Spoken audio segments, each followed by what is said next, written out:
परीक्षित जी ने पहले कह दिया कि महाराज आपने जो सूक्ष्म कथा सुनाई है इसको थोड़ा सा विस्तार से कथा सुनाए। सुखदेव भगवान कहने लगे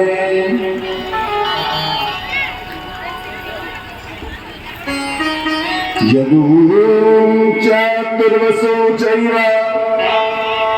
देवयानी विजायत वीर्यं चानं चुरंकुरं सर्विष्टां वाशुवर्वणि।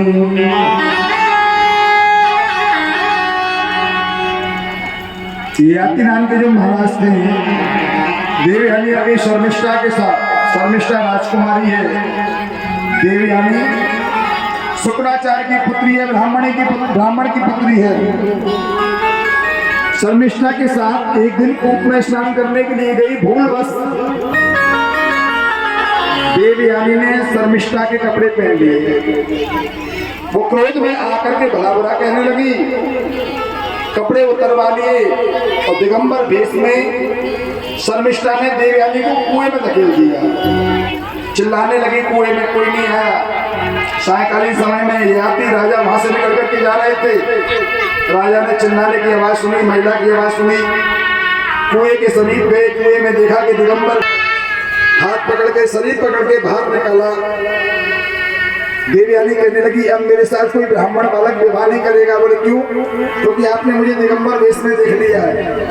मेरे सामने दो ही मार्ग हैं, या तो मैं मृत्यु को प्राप्त हो जाऊं, अपनी आत्महत्या कर लूं, और या गंदे मार्ग पर चली जाऊं, पिता के घर में कब तक रहूंगी,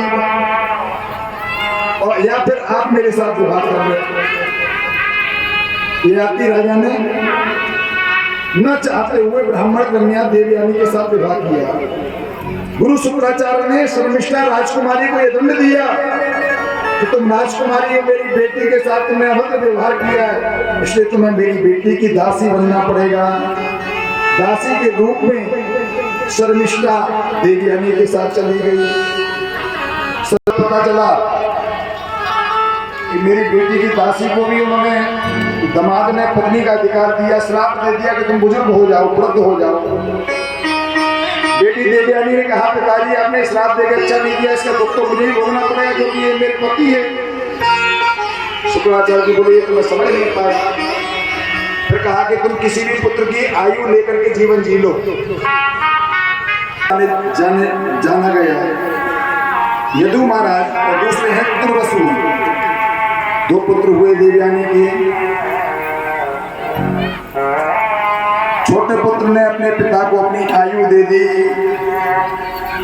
न जातुम काम कामानां मुपभोगीनं संयति हरिसाम कृष्ण बने।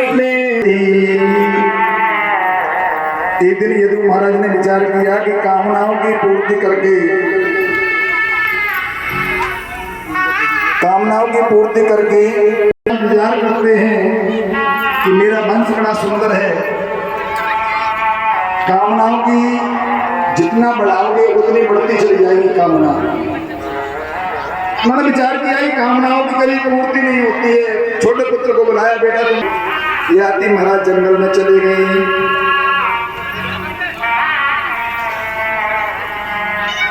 सतत निर्विघ्नं समस्त संगम आत्मानुमूल्या विधुत्रलिंगम। जंगल में जाकर के ईश्वर का चिंतन करने लगे। ईश्वर का चिंतन करते करते ईश्वर के परम धाम को चले गए। इसी वंश में आगे चल करके याति के छोटे पुत्र पुरु के वंश में दुष्यंत हुए।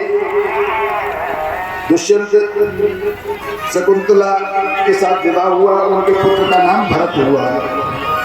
इन्हीं भरत महाराज के वंश में आगे आकर के नंददेव महाराज हुए, जिनके यहाँ 12 वर्ष तक जल की वर्षा नहीं हुई। ठाकुर जी के परम भक्त थे। एक दिन जो है जल का ही गिलास रह गया था, घर में कुछ था नहीं, जल में तुलसी डाल करके ठाकुर जी का ध्यान किया।